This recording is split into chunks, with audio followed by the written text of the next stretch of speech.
Hey everybody, Steve here. Let's talk about a few items here. These trucks and these trailers that Shapeway produces. First of all, I'm not griping to the people that design them because I think they do a fantastic, right on the two scale job of doing these.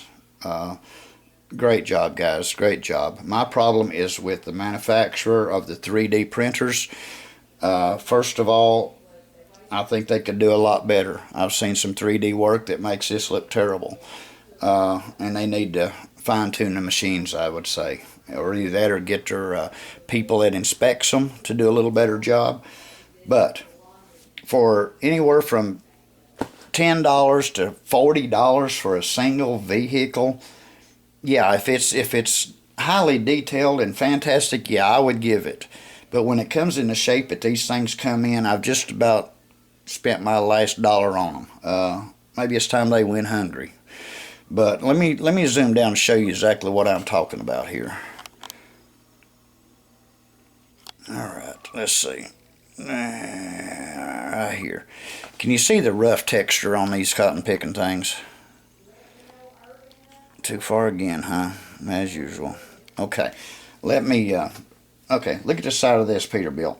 See how bad the hood is, the stripes and stuff on it, or the vertical strips, and then on the hood here, same thing. There's just so many ridges, and you've got to sand so much to where you're losing all your detail and stuff on these things.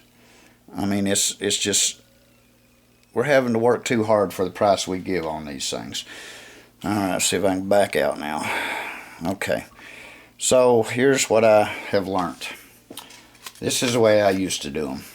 And it's hard on the fingers, it's hard on detail, it's hard, it's just hard, okay? But now I've went to these sanding sticks here, and it's made my job a whole lot easier. These come in 5 different grits, from 100 all the way to 400. And what I do is I'll take these things and I'll just work a little area at a time, just like so, and trying not to destroy the detail that I want to save. For example, horns, lights, hood latches, Peterbilt symbols. When I do the side of this, they'll disappear and I'll have to paint them on. And there's no reason for that.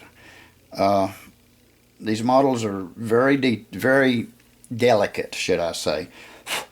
In fact, some of them have got so much detail, I don't know if you can see it or not, but see if you can see the shadows on these fenders. There it is.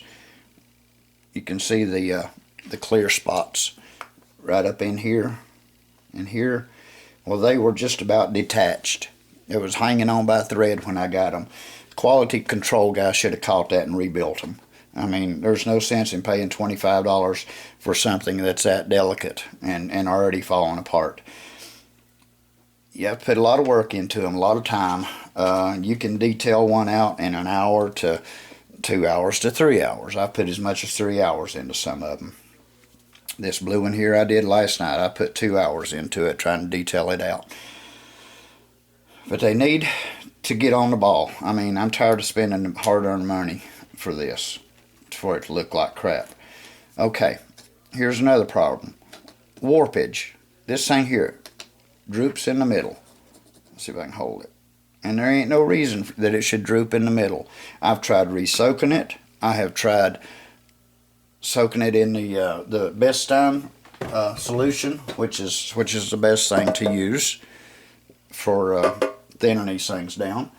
And then I've tried putting weights on them and everything. I get them straight, and then as soon as I take all the weights and everything, after about a week of drying, they just bend right back into the crappy position they were when I got them. And that's not good.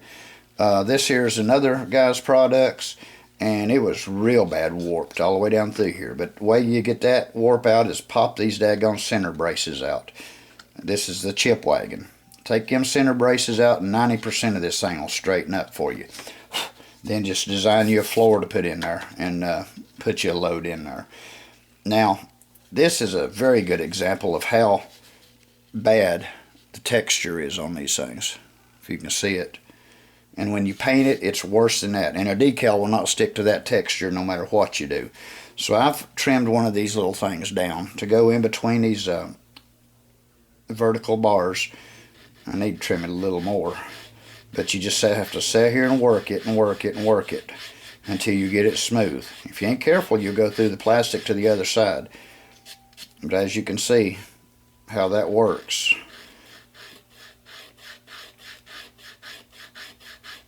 But that's just one method of doing it to get your material to look back good enough to do something with. Okay, right here's the best model I've seen. I mean, that's the best one I've seen out of Shapeways. I should have done the back door to smooth it out and the front, but I didn't. I just left it like it was, and it still turned out looking good. Okay. Fuel tanks are rough like that. Here's you an example. Look how pitted. I mean, there ain't no sense in that. Not that. Okay, let me correct myself. There's no sense in that when you look right here. That's as smooth as a baby's butt. Why is that so smooth and everything else not? That don't make sense to me. But anyway, I've had enough of them. So maybe somebody's got some little more authority can say something to somebody, because I've emailed them and they don't even answer my emails. I sent them pictures of this Peterbilt with the hood with the fenders falling off of it, and they wouldn't even answer me on that. So I figured my money apparently is too good for them. So. But let's talk about another item here. I'm getting too frustrated on this stuff. But still yet, it's the best looking trucks we've got out there. So what are we going to do? Okay, here's a great product right here. Microscale Industries Micro Crystal Clear. This is for doing windshields in these high dollar trucks. Now, what you do is you'll take your stuff and you'll take your toothpick. Okay, and then you can just fill in where you want your window to be. I didn't get enough glue on there. If you get a little excess on it, no big deal. But the point of it is to fill it up, just like so.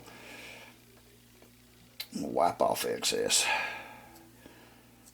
Okay, and that right there will turn into this right here, which is a windshield.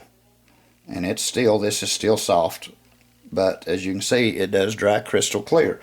You saw on my last video, the Peterbilt, the Martin Peterbilt, how the windshield was smoky. Well, right there it is again, crystal clear. Okay, and here's another one that I did about 20 minutes ago. It's still drying around it. But now this stuff is the cat's meow when it comes to having to make a windshield. And you wait till you get everything else done. You do that last. I mean, after you clear coat your model, detail it and everything, then you go ahead and do your windshield. Now, if you're doing some of these high dollar ones here, on these front windows here, if you just do it straight, you'll end up getting a crystal clear on the outside of the wind jammer here going straight down. It won't look right. So go inside here. You can see this little white piece of styrene. It's a little round piece of styrene. I went from door frame at the top to door frame at the top over here. Just like so. And that gives me something to hit with the crystal clear to keep the window on the inside and not on the visor. So that's a good tip right there. It'll keep your model looking good. I mean, this one, and this one, and this one have all had the windshields put in them through the crystal clear. But I don't know. I think these people need to do a little better job on their trucks if they're going to charge us from $15 to $30 to $40 for a pair or a set or a single or whatever. Because I'm tired of doing so much extra work on them. But y'all can leave an opinion, what you think, and we'll go from there. All right. Y'all have a good one.